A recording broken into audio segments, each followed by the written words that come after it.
Hi, I'm John Maxwell. When the top companies in the world are looking for trainers, speakers, and coaches, there's one name that stands above the rest, and that's Maxwell Leadership.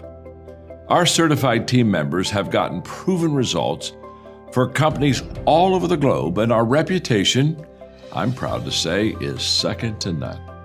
Some of our members have risen to the top of their profession, including the one you're going to meet today. I proudly introduce you to my friend Bob Fabian Zinka. Welcome to the Leadership and Success Podcast with your host, Coach BZ. If you need to develop into a better leader, this podcast is for you. If you want to achieve a greater level of success, this podcast is for you. His mentor, Dr. John C. Maxwell, said it best: everything rises and falls on leadership.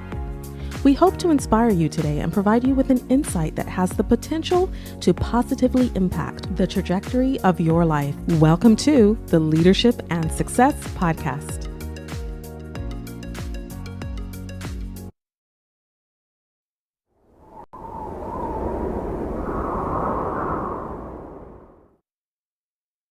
Imagine gaining the leadership skills that could redefine your career. Join Coach BZ on the Leadership and Success Podcast, where each episode delivers practical insights from world-class speakers, military leaders, and industry experts. We dive deep into what matters most: building resilient teams, leading through uncertainty, and navigating complexity with clarity and confidence. Every conversation is crafted for aspiring leaders like you who are ready to grow, lead, and make a lasting impact. Don't miss our powerful live sessions and recent highlights. Michelle Hayward on building diverse, high-performing technical teams. Ann Leslie on leading through global complexity and cybersecurity risk. Ron Carpenter AI exploring faith, resilience, and AI-powered leadership. Colonel Michelle G.I. Gardner-Ince on commanding influence from the battlefield to the boardroom. Chris Robinson on shifting from drift to drive in life and leadership. And Coach Enrique Acosta Gonzalez on mentorship, legacy, and heart-centered leadership. Ready to level up your leadership journey? Tune in on Spotify, Apple, Audible Podcasts, YouTube Live, and LinkedIn Live. Join the movement toward leadership excellence. Listen now and start transforming your success.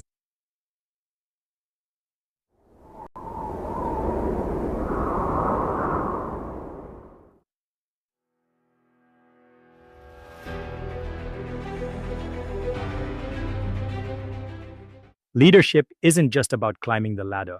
It's about transforming yourself and those around you. That's exactly what my next guest, Ron Higgs, is all about. Ron is a Navy veteran, former naval flight officer, and now an executive coach helping engineers become impactful leaders. From the cockpit to the boardroom, his journey is packed with lessons on emotional intelligence, strategic thinking, and leading with purpose. Join me live for Season 4, Episode 40 of the Leadership and Success Podcast, Tuesday, July 29th, 11 a.m. Pacific, right here on LinkedIn. Drop your questions in the comments and be part of the conversation. Leadership and Success Podcast with Coach BZ, where military precision meets executive excellence. Have a plan, execute that plan, but be ready when things don't go according to plan, right? And so the more of those things you understand, if you understand the mission, you understand your priorities, right? You understand your plan, when things sort of go off the rails, and if you understand that mission and you have those priorities, I think you can work your way through it. And then in that book, I talked about how I kind of used how I think like an aviator, both kind of in the business world and in my real life too, because there are a lot of people who get paralyzed when things don't go according to plan, right? And then if you go with the intent, it's like something's going to go off the rails. I just need to be ready for it at any time. We spent a lot of time talking about emergencies.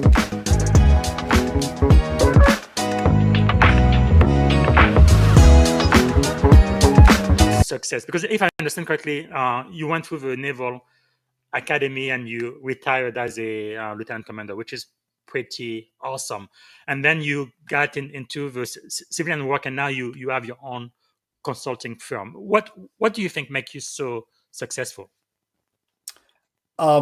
Curiosity and love of learning. I think a combination of both.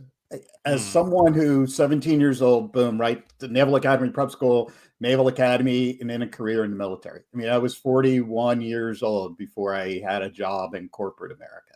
Right? And so there was that innate curiosity about when I got to corporate America, well, how do things work here? How do people like startups? How do people start businesses, nonprofits? How does that work? So there's all sorts of curiosities I had about different things. And I stayed in aerospace and defense after I got out because it was safe.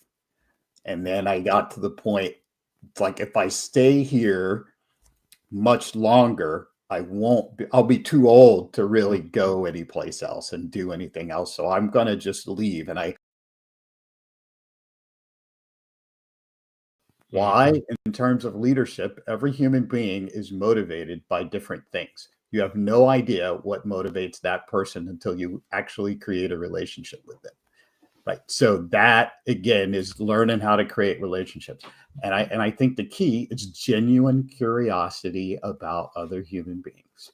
We all have stories. We all have those experiences. I guarantee you every conversation I've had with any human being is ended in a wow, that story is great. Whatever their story is, right? That's Or something that they've done, something they've achieved, something that they've worked through, something that they've beat, things like that. But it has to be a genuine curiosity. And I'll tell you a quick story. I had someone who worked for me who I had worked with at some point. Then that person ended up working for me. Didn't necessarily get along well with that person. Sort of tolerated each other and worked. When that person came to work for me, I took the time to get to know that person. And it completely changed my perspective because of listening to the story, listening to the things that they've been through. And I'll leave you with this. Everyone you meet is fighting a battle that you know nothing about. That's true. And That is you true. approach it with that mindset in terms of leadership and genuine curiosity about them. I think that that's the key to networking and getting to know people. And even with all of these networking events and things like that, you don't have to go around and meet everybody in the room. One good relationship is better than, a handful or 10 superficial relationships.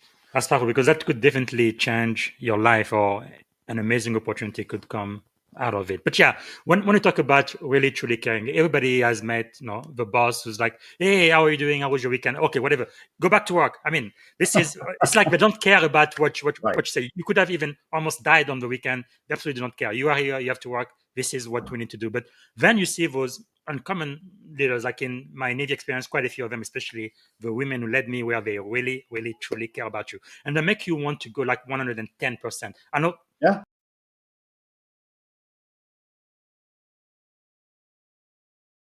Welcome to our podcast conversation. Today we're diving into the journey from cockpit to coaching, where military precision meets executive leadership. Absolutely. It's such an exciting topic. Transforming technical engineers into emotionally intelligent, people focused leaders. Right? And it all begins with the foundation of mission clarity. From the days of the Naval Academy, where every launch and every maneuver was tied directly to defending a vital mission, to the corporate world, where so many organizations float vague mission statements up on the wall. Yeah. So, what do you think it means for a team when they truly understand that mission? Well, it's non-negotiable. When every individual can articulate why they're doing what they're doing in one simple sentence, it aligns work and creates unity. It's like, when you're flying, every control and every decision directly contributes to a critical purpose. Right, exactly. That clarity is something many tech companies struggle with today, isn't it? Yes, exactly. And to add, there's this powerful lesson about feedback. In the military, feedback isn't a personal attack at all. It's the lifeblood that keeps you sharp. You learn by debriefing, even when things went well, because there's Yeah, that's always so room to true. improve. But isn't there a tension sometimes in corporate settings where people fear feedback because it might hurt their ego or jeopardize their status? Absolutely, and that difference is so stark. In a Navy unit, the stakes are literally life and death, So everyone is eager for honest critique to improve and maintain trust. In contrast, corporate environments often shy away from it, fearing political fallout. Very valid point. And speaking of trust, there's this really transformative moment when a leader learns to delegate. I mean, imagine leaving an engineer in charge during your vacation and watching them step up to make decisions. That moment of empowerment not only challenges the leader's need to control, but it builds the team's confidence. Right, exactly. I think sometimes, though, there's a hesitation among technical leaders in letting go because they fear losing their technical edge. What's your take on that? Oh, definitely. Engineers by nature love the certainty of technical problems. Plug in a formula and get the same answer every time. But leadership, oh, it's messy, it's human. You have to shift from being the expert to enabling others. It's like, you trust them to do it in a different way, and sometimes that is unsettling. Yeah, I totally get that. But isn't that shift exactly where the magic happens? The transformation from merely solving problems to inspiring solutions through others? Exactly. And that brings us to emotional intelligence. Interestingly, many leaders learn about emotional intelligence the hard way, by suffering under poor leadership. When you experience a leader who makes you feel undervalued, you start to become hyper aware of how you treat people. That's so spot on. Ron Higgs, for example, discovered his own emotional intelligence not from great leaders, but from the mistakes made by bad ones. He learned to be in tune with his team's feelings because, well, he knew how negative leadership felt. I appreciate that perspective. It's sort of like learning to walk by watching others stumble and then saying, I'm not going to do that. Exactly. And as leadership evolves, there's also that critical mindset shift from being a technical expert to a people leader. That's probably the most challenging part for many engineers. You're moving from doing the work to guiding others in doing the work, and that requires a fundamental change in self-identity. Yeah, absolutely. Now, I've heard some critics argue that this shift from technical to managerial might dilute an engineer's value. What's your view on that? Well, I'd respectfully challenge that. In my opinion, the true value of leadership isn't in holding on to technical mastery forever. It's about magnifying impact. When you empower others, you multiply potential. Sure, it feels like you're giving up control, but you're actually liberating the whole team's creativity. Yeah, that's a refreshing way to see it. And it seems Ron's model really revolves around asking questions rather than providing answers, right? Yes, exactly. Instead of micromanaging, he coaches with questions. It's a technique that helps engineers figure out solutions on their own. It transforms dependency into independence. When you ask, what would you do in this situation? You're effectively guiding them to learn from both their mistakes and successes. That's really empowering. It's like when you leave someone in charge. You might say, hey, if this happens, what's your plan? And the learning happens naturally from that exercise. That makes a lot of sense. And on top of that, Ron emphasizes the importance of continuous learning and curiosity, even outside your field. In today's rapidly evolving tech world, staying curious is almost a survival skill. Right. His story, going from military service to coaching engineers, really underscores that a willingness to learn can pivot your entire career path. It's like, you're not just adding another skill, you're reinventing your career. Yeah, exactly. And he even suggests action steps. Define your mission, seek feedback relentlessly, practice delegation, develop emotional intelligence, and serve first, always. These aren't just steps, they're a mindset for excellence in leadership. It's almost poetic, isn't it? From the structured routines of the Navy to the unpredictable dynamics of the boardroom, these principles hold true across the board. Absolutely. The idea of serve first always really resonates because it reframes leadership from a position of authority to one of service. It's about adding value without expecting immediate returns, kind of a selfless leadership mindset that benefits everyone. Totally, right on point. It also sounds like Ron really leans on some powerful resources, books like The Go Giver, Invisible Ink, and The Big Leap, as well as influential podcasts. Would you say that's part of creating a broad leadership philosophy? Absolutely. Podcasts, books, and even sci fi stories like Star Wars and Star Trek can inspire leaders. They inject diverse perspectives, reminding us that leadership isn't confined to rigid formulas. It's about stories, vision, and an openness to learn from Exactly. everywhere. And let's not forget, leadership is not just an individual journey, but a networked experience. Building genuine, meaningful relationships where everyone feels seen and heard is, for Ron, essential. That really highlights the importance of humility in leadership, knowing you're not the sole source of all answers, but rather part of a larger ecosystem of learning and service. Right. And that brings me to his take on failure. Ron sees failure as an opportunity to learn, echoing the idea that you either win or you learn. This kind of mindset is so crucial, especially in the face of rapidly changing technologies and challenges. Exactly, it's all about evolving. And I love his emphasis on reframing mentoring relationships too, where leaders learn as much from those they coach as they do by instructing them. That creates a virtuous cycle of growth. Yes, absolutely. When you empower your team to take charge and even risk making mistakes, you lift everyone up. It's like a positive feedback loop. They learn, they grow, and you become a better leader in return. I couldn't agree more. So, if you're in a leadership position, especially if you started as a technical expert, remember these key points: mission clarity, feedback as a gift, delegation as empowerment, emotional intelligence as mission critical, and the courage to evolve continuously. That's a fantastic roadmap, and it really challenges the old paradigm that leadership is about control.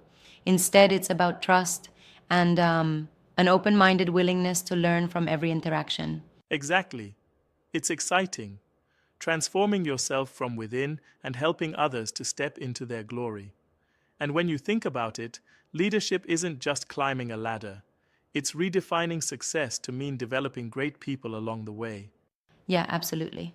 For anyone listening, what's one small step you can take today? Maybe defining your mission in your own words or asking someone for honest feedback. Right, those are the action steps. Define your mission, seek feedback, delegate with trust, develop your emotional intelligence, stay curious, and always serve first. It's all about creating a legacy that transcends titles. That's the spirit. And if there's one word to capture our conversation today, for me, it's exciting. Because leadership is always evolving, always challenging us to be more. And for me, it's open minded. Let's keep learning, keep evolving, and continue to lead with heart and purpose.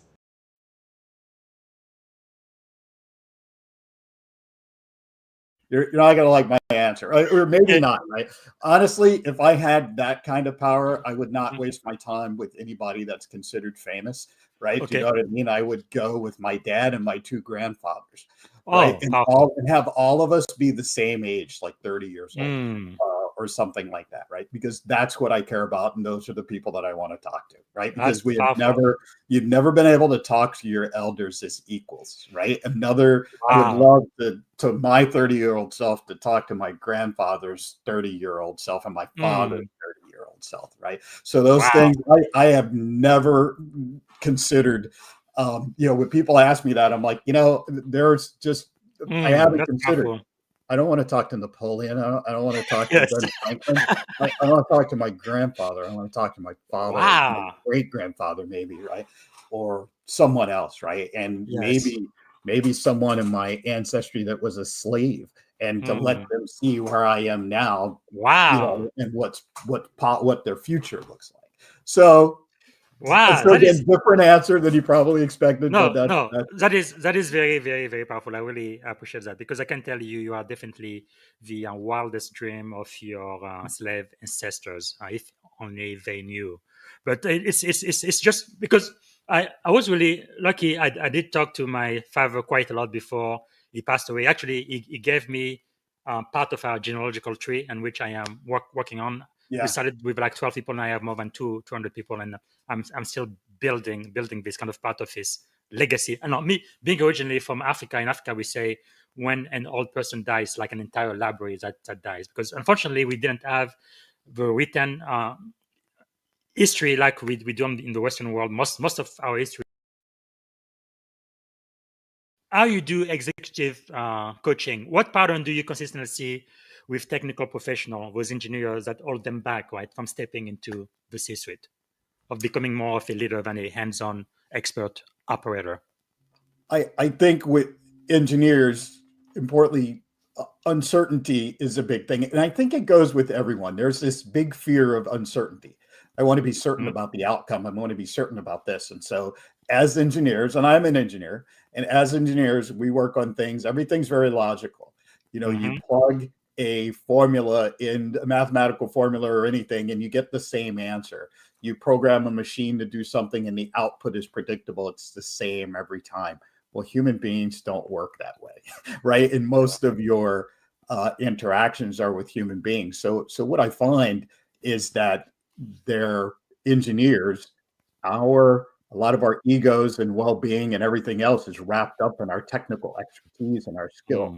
But when you take a leadership role, you have to shift your mindset from a technical mindset to serving people, because most of what you do now that you've accepted the people management role are people-centered things and not the leadership things. So maybe, or I'm sorry, not the technical things. And so maybe some fear on losing their technical edge, their technical proficiency, because now they're putting out all of these fires, all of this people stuff. You know, I've got all these meetings. I have a meeting with a finance person, a marketing person. This is keeping me from doing my engineering stuff, you know, and they feel they might lose the edge. At least that's what I'm seeing.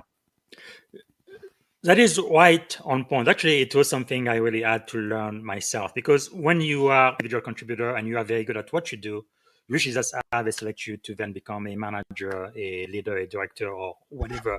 But then really making that switch where I am doing all of the work and I do it so well. Thank you for listening to the Leadership and Success Podcast with your host, Coach BZ. If you like what you heard, please subscribe to our channels and come back for more wisdom nuggets on how you may develop into a better leader and achieve greater levels of success. Leadership is the most critical skill. The world will always need leaders to lead others, deploy the next disruptive technology, or execute a business strategy. You may as well decide on counting yourself among the 21st century leaders. See you right here next time on the Leadership and Success Podcast with Coach BZ.